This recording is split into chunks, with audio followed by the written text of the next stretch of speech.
Seat भागबण्डामा सहमति हुन नसकेपछि सत्तारूढ गठबन्धन छोड्ने जसपाको तयारी, एमालेसँग गठबन्धन बनाउने गृहकार्यमा छलफल तीव्र।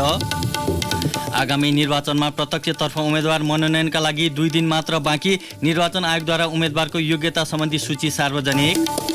बलात्कारको आरोपमा पक्राउ परेका क्रिकेटर सन्दीप लामिछाने गौशाला प्रहरीको हिरासतमा, स्वास्थ्य परीक्षण समेत गराइयो। थाइल्यान्डको शिशु स्याहार केन्द्रमा पूर्व प्रहरीले गोली र चक्कु प्रहार गर्दा 22 बालबालिका सहित 37 जनाको मृत्यु।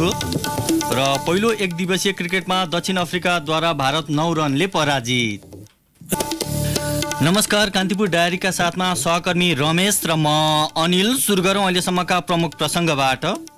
जनता समाजवादी पार्टी सत्तारूढ गठबन्धनबाट बाहिरिने अवस्थामा पुगेको छ। आफ्नो माग अनुसार सिट नपाउने भएपछि जसपाले एमालेसँग गठबन्धनको तयारी गरेको हो।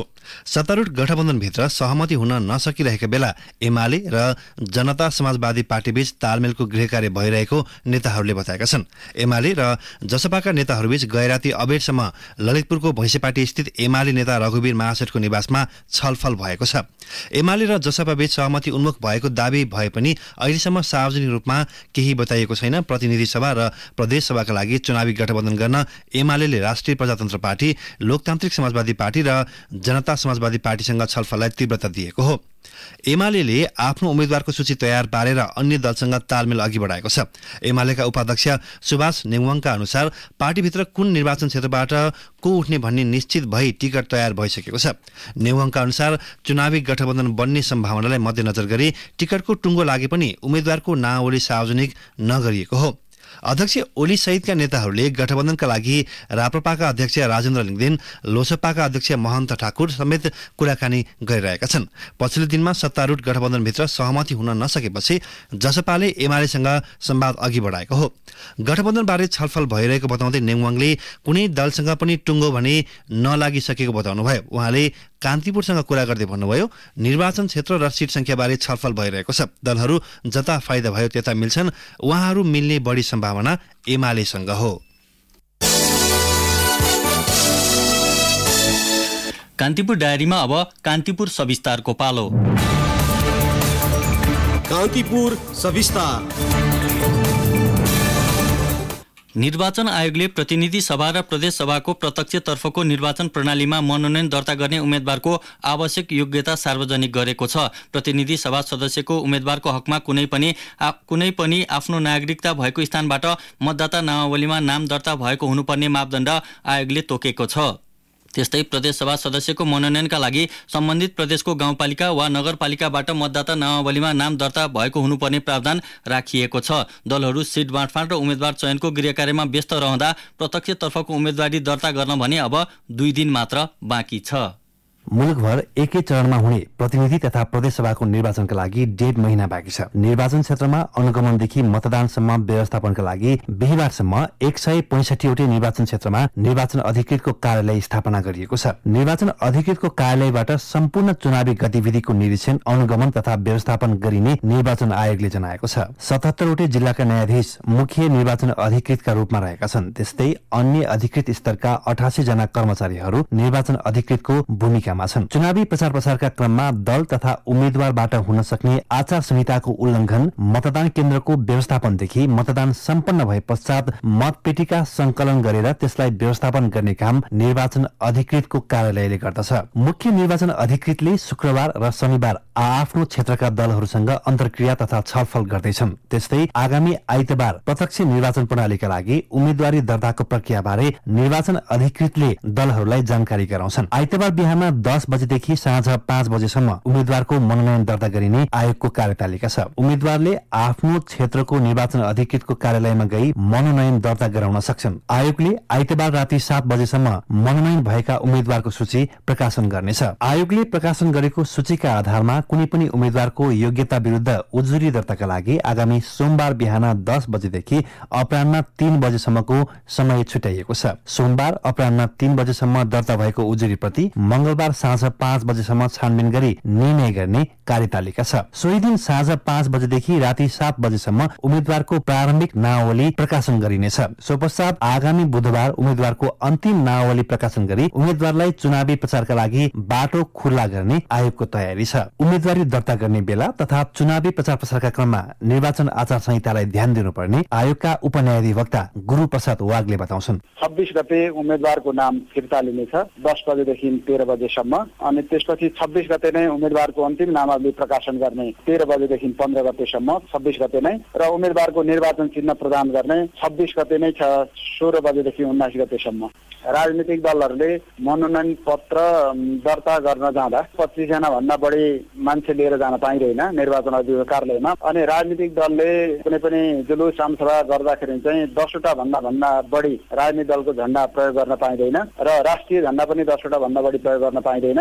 यी मूलभूत उद्देश्य रहे। राजनीतिक दलले कुनै पनि प्रचार प्रसारको कार्यक्रम गर्दा अर्थात् आमसभा गर्दा त्यो मञ्च बनाएको, मञ्च सजावट गरेको, त्यसको खर्च चाहिँ 15 दिनभित्र उहाँहरूले पेश गर्नुपर्छ। त्यस्तै आयोगले आगामी शनिबार समानुपातिक उम्मेद्वारको अन्तिम बन्द सूची सार्वजनिक गर्दैछ। प्रतिनिधि सभामा समानुपातिक सांसदको संख्या 110 रहने व्यवस्था छ। त्यस्तै प्रदेश 1 मा 37, मध्य प्रदेशमा 43, बागमती प्रदेशमा 44, गण्डकीमा 24, लुम्बिनीमा 35, कर्णाली प्रदेशमा 16 तथा सुदूरपश्चिम प्रदेशमा 21 जना समानुपातिक उम्मेद्वार रहनेछन्। गत सोमबार समानुपातिक सूचीमा रहेका मध्ये 29 जनाले आफ्नो नाम फिर्ता लिएका छन्। समानुपातिक उम्मेद्वारको अन्तिम सूची प्रकाशनको तयारीबारे उपन्यायाधिवक्ता वागले भन्छन्। उहाँहरूले उम्मेद्वार फिर्ता लिनु भइसकेपछि जुन दलको तर्फबाट मनोनयन भएको थियो बन्द सूचीमा तत्त दललाई चाहिँ हामीले पत्रचार गरिसक्यौं। तपाईको दलबाट बन्द सूचीमा पेश गर्नुभएको फलाना उम्मेद्वारले नामावली फिर्ता लिनुभएको हुनाले उहाँ चाहिँ जुन समावेशी समूहको जुन क्लस्टरमा हुनुहुन्थ्यो त्यही क्लस्टरको अर्को उम्मेद्वार सिफारिस गरेर मनोनयन गरेर पठाउन भनेर हामीले पत्रचार गरिसक्यौं। दलले त्यो चाहिँ 22 गतेसम्म उम्मेदवारी फिर्ता लिनेको सट्टामा अर्को नामावली पठाउनुहुन्छ र 22 गते बेलुका त्यो सबै प्राप्त भइसकेपछि हामी चाहिँ बन्द सूचीमा रहेको उम्मेद्वारको नामावली प्रकाशन गर्छौं। हाल आयोगले प्रतिनिधि सभा तथा प्रदेश सभा निर्वाचनको समानुपातिक प्रणालीका लागि 4 करोड बढी मतपत्र छपाइसकेको छ। हाल सो मतपत्र प्याकेजिङको काम भइरहेको आयोगका प्रवक्ता शालिग्राम शर्मा पौडेल बताउँछन्। निर्वाचन प्रचार प्रसारका क्रममा दलहरूबाट हुन सक्ने गल्तीलाई सचेत गराउँदै प्रवक्ता शर्माले भने जुलुस आमसभा यस्ता लगायतका प्रचार प्रसारहरूको लागि निर्वाचनको मितिभन्दा 17 दिन अगाडिबाट मात्रै सुरु गरी यो आचार संहितामा व्यवस्था गरेको छ र अब अन्य इलेक्ट्रोनिक माध्यमबाट गरिने प्रचार प्रसार 1 to 1 भेटघाट गर्ने प्रचार प्रसार त मनोनयन पश्चात सुरु हुन्छ। मुलुकभर एकै चरणमा निर्वाचन सम्पन्न गर्ने तयारीमा जुटेको निर्वाचन आयोगले आफ्नो मताधिकार प्रयोग गर्न सबै मतदातालाई आग्रह गरेको छ। रेडियो कान्तिपुरका लागि रमेश दुलाल। कान्तिपुर सविस्तार।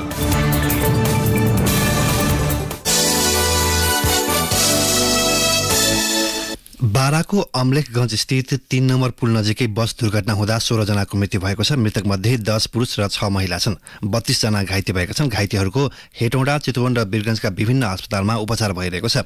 मकवानपुर र बाराको सिमानामा बस दुर्घटना भएको हो। प्रारम्भिक निरीक्षणमा गाडी अत्यन्तै तीव्र गतिमा रहेको र बाटो ओह्रालो हुँदा तथा पानी समेत परिरहेका कारण दुर्घटनामा परेको देखिएको छ। नारायणगढबाट पथलैयातर्फ जाँदै गरेको बस दुर्घटनामा परेको हाम्रा सहकर्मी सुभाष बिरारीले जनाएका छन्। बसमा 50 भन्दा बढी यात्रु सवार थिए। अविरल वर्षाले बबई नदीमा आएको बाढीका कारण बर्दिया सदरमुकाम गुलरियाको वालापुर क्षेत्र डुबानमा परेको छ। त्यहाँ करिब 50 घर डुबानमा परेको हाम्रा सहकर्मी कमल पन्थीले जनाएका छन्। बबईमा जलस्तर बढ्दै गएपछि स्थानीयवासीले सुरक्षित स्थानको विद्यालयमा आश्रय लिएका छन्। प्रमुख जिल्ला अधिकारी बन्धु प्रसाद वास्तोलाले बाढीका कारण गुलरियाको प्रयागपुर, बालापुर र हरियाली टोलमा कटान भएको जानकारी दिनुभयो। यसैबीच तटीय क्षेत्रका बासिन्दालाई सतर्क रहन आग्रह गरिएको छ। लगातारको वर्षपछि पूर्वी नवलपरासीको गैंडाकोट नगरपालिका वडा नम्बर 2 मा 80 घर डुबानमा परेको छ। नारायणी नदीमा आएको बाढीको कारण बोटे बस्ती डुबानमा परेको हो। डुबानको कारण अन्नपात र लत्ता कपडा बगाएको जिल्ला प्रहरी कार्यालयलाई उद्धृत गर्दै हाम्रा सहकर्मीले जनाएका छन्। डुबानमा परेको बस्तीका स्थानीयवासी र पशु चौपायालाई स्थानीय विद्यालय र कलेजमा राखिएको छ। पानीको सतह बढ्ने भएकाले नदी किनारका स्थानीयवासीलाई सुरक्षित स्थानमा बस्न प्रशासनले आग्रह गरेको छ। उता बाँकेको राप्ती नदीको तटीय बस्ती डुडुवा गाउँपालिका 1 को चौफेरी बस्ती डुबानमा परेको छ।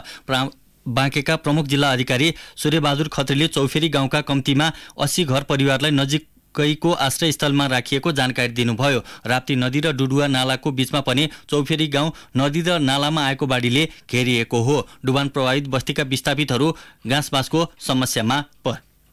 समस्यामा परेका छन्। यसै क्रममा बाँकेको नरैनापुरका विभिन्न क्षेत्र पनि जलमग्न भएको हाम्रा सहकर्मीले जनाएका छन्। कान्तिपुर डायरीमा अब ब्रेकको पालो। ब्रेकपछि कान्तिपुर डायरीमा अब बाँकी प्रसङ्ग। प्रहरीले बलात्कार आरोपमा पक्राउ परेका राष्ट्रिय क्रिकेट टोलीका पूर्व कप्तान सन्दीप लामिछानेलाई प्रहरी वृत्त गौशालामा राखेको छ। हिजो बिहान काठमाडौँ आएका सन्दीपलाई प्रहरीले विमानस्थलबाटै पक्राउ गरेको हो। पक्राउ लगतै प्रहरीले सिनामङ्गलस्थित काठमाडौँ मेडिकल कलेजमा उनको स्वास्थ्य परीक्षण गराएको थियो। उनलाई आगामी आइतबार अदालत उपस्थित गराइने भएको छ। दशैं बिदा र शनिबार परेकाले आइतबार अदालत खुलेपछि म्याद थपका लागि उपस्थित गराउने तयारी प्रहरीले गरेको हो। सन्दीपले निर्दोष साबित हुन कानुनी लडाईँ लड्ने बताएका छन्। उनका कानुन व्यवसायी सरोज कृष्ण घिमिरेले सन्दीपलाई भेटेपछि सञ्चारकर्मीलाई प्रतिक्रिया दिँदै भने, सन्दीपलाई भर्खर भेटेर आएँ। फर्स्टली त सन्दीपको आफ्नो लगेजहरूलाई उसको आफन्तहरूलाई बुझाउने काम भयो। हामीले पनि सन्दीपलाई यो इन्भेस्टिगेसन प्रोसेसमा फुल्ली कोअपरेट गर्ने, because he knows and he has declared me he is innocent declare गरिसकेपछि इनोसेन्टलाई प्रुभ गर्नको लागि हाम्रो बर्डन पनि भएको हुनाले यो प्रोसेसमा म लिगल ब्याटल गर्छु र म आफूलाई निर्दोष साबित गर्छु भन्ने कुरामा हि इज भेरी कन्फिडेन्ट। एउटा नेसनल हिरो एउटा लेभलमा पुगेको मान्छेले सर्टेनली यो एलिगेसन्सबाट जुन हिसाबले मिडिया ट्रायल भयो होइन, जुन हिसाबले नेपाल पुलिसले त्यो जाहेरीलाई रिलिज गर्ने, क्यानले सस्पेन्सन गर्ने, अनि इन्टरपोलको डिफिजन नोटिस जारी गर्ने, इमिग्रेसनले ब्ल्याकलिस्टिङ गर्ने गर्दाखेरि एउटा कमन मान्छेलाई आफू निर्दोष छु भन्ने मान्छेलाई त्यो लेभलले एउटा इमिडिएट साइकोलोजिकल र मेन्टल डिप्रेसनमा लैजाने स्वाभाविक हो र फिजिकली पनि उहाँ बिरामी भएको हिसाबले अहिले हेर्दाखेरि चाहिँ he looks fine। गत भदौ 6 गते केनिया गएका सन्दीप झण्डै 1.5 महिनापछि स्वदेश फर्किएका हुन्। भदौ 5 गते आफूलाई बलात्कार गरेको भन्दै एक नाबालिगले किरानी जाहेरी दिएकी थिइन्। नुवाकोटको ककनीमा सडकमा आएको पानीको भेलले बगाउँदा एक बालिकाको मृत्यु भएको छ। अर्का एक बालक बेपत्ता भएका छन्। मृत्यु हुनेमा 8 वर्षीय बेबिसा घिमिरे रहेको प्रहरीले जनाएको छ। ककनी गाउँपालिका 2 सिमटार सडकमा बगेको भेलले 2 बालबालिकालाई बगाएको थियो। त्यस्तै दाङमा खोलाले बगाउँदा एकजनाको मृत्यु भएको छ। अर्का एकजना बेपत्ता भएका छन्। खोलाले बगाउँदा 48 वर्षीय मदन डाँगीको मृत्यु भएको हो। खैरेनी खोलाले बगाउँदा बेपत्ता भएका डाँगी हिजो मृत फेला परेका हुन्। गोर्खाको चुमनुब्री गाउँपालिका 6 स्थित खार गाउँमा झरेको पहिरोमा पुरिएर 3 जना गम्भीर घाइते भएका छन्। हिजो दिउँसो खसेको पहिरोले 2 घरसँगै उनीहरूलाई पुरेको गाउँपालिकाका अध्यक्ष निमा लामाले बताउनुभयो। सडक सञ्जालले नजोडेको खार गाउँमा पहिरोले पुरिएका घाइतेलाई हेलिकप्टरबाट उद्धार गर्ने प्रयास समेत असफल भएको हाम्रा सहकर्मीले जनाएका छन्।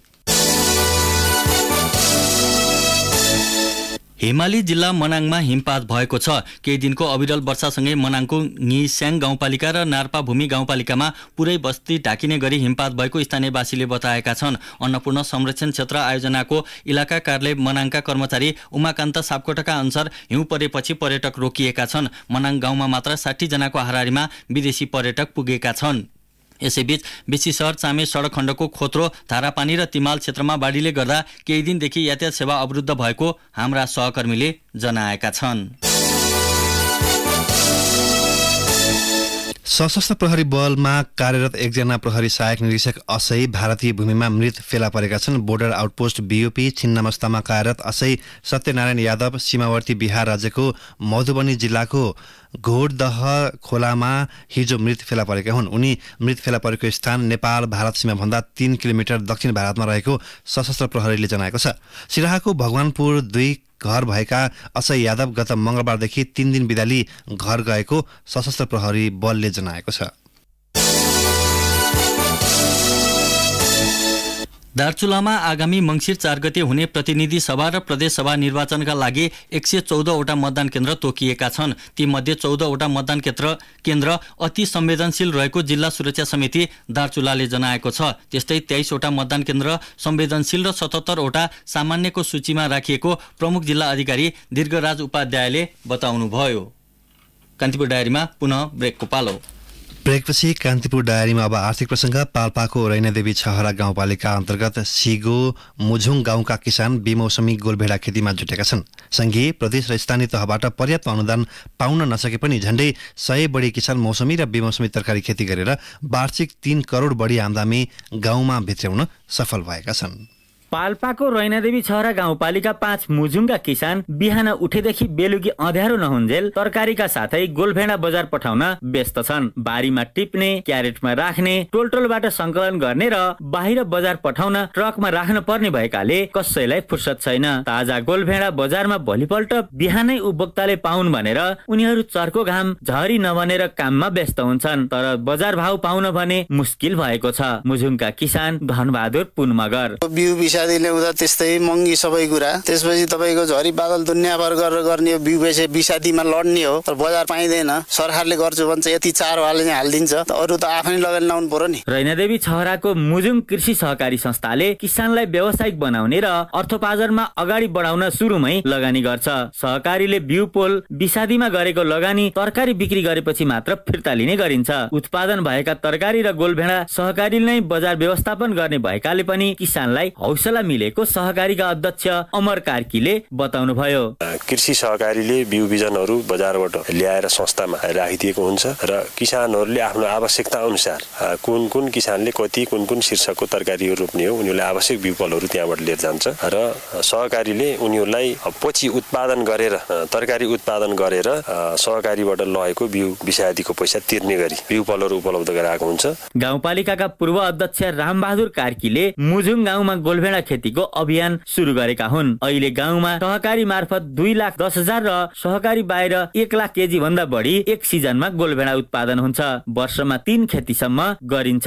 निश्चित बजारको पहुँच र स्थानीय सरकारको सहयोग नपाउँदा किसान हतोत्साही हुने क्रम भने बढेको छ। गाउँका अगुवा समाजसेवी रामबहादुर कार्की अहिले किसानहरूलाई सरकार विभिन्न तहका सरकारहरूबाट अनुदानको व्यवस्था भइरहेको छ। यतिबित्ति अनुदान प्राप्त किसानहरू पनि केही समयपछि त्यो प्लान भइदिएको कारणले त्यो अनुदान जुन सरकारले राखेको जुन लक्ष्य छ त्यो लक्ष्यमा चाहिँ अलिकति ढिलो भएको, त्यो लक्ष्य प्राप्त हुन नसकेको र किसानहरू पनि जुन किसानलाई जुन एउटा चाहिँ उत्पादनसँग बढाएर उद्योगसँग जोड्ने खालको जुन सरकारको नीति छ त्यसमा चाहिँ अलि असफलता अथवा सफलता प्राप्त गर्न नसकेको अवस्था देखिन्छ। स्थानीय सरकारले तरकारी गोलभेडा खेती गर्ने किसानका लागि कार्यविधि बनाएर अनुदानको व्यवस्था गर्न सक्ने हो भने अन्य गाउँमा पनि व्यावसायिक किसान बढ्छन्। किसानलाई आत्मनिर्भर मात्र नभई व्यावसायिक बनाउने नीति संघीय, प्रदेश र स्थानीय सरकारको हुन जरुरी छ। बजारको सुनिश्चितता, बिउ बिजन, विषादीमा अनुदान, उत्पादनमा आधारित अनुदान दिने हो भने व्यावसायिक तरकारी खेती गर्ने वातावरण बन्ने थियो। रेडियो कान्तिपुरका लागि माधव अर्याल, पाल्पा।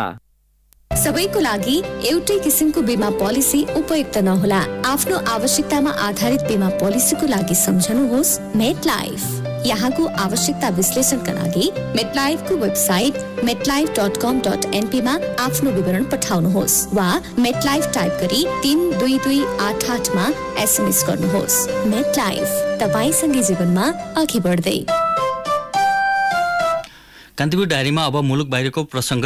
थाइल्याण्डको एक शिशु स्याहार केन्द्रमा पूर्व प्रहरीले गोली र चक्कु प्रहार गर्दा 22 बालबालिका सहित 37 जनाको मृत्यु भएको छ। दर्जन बढी व्यक्ति घाइते भएका छन्। घटना हुँदा कतिपय बालबालिका सुतिरहेका थिए। घटनापछि ती पूर्व प्रहरीले घरमा गई परिवारको समेत हत्या गरी आत्महत्या गरेको प्रहरीलाई उद्धृत गर्दै बीबीसीले जनाएको छ। स्याहार केन्द्रका अनुसार आक्रमणकारीका छोरा समेत सो केन्द्रमा भर्ना भएका थिए। आक्रमणकारी व्यक्ति लागू पदार्थको प्रयोगका कारण गत जुनमा प्रहरीबाट बर्खास्तमा परेका थिए।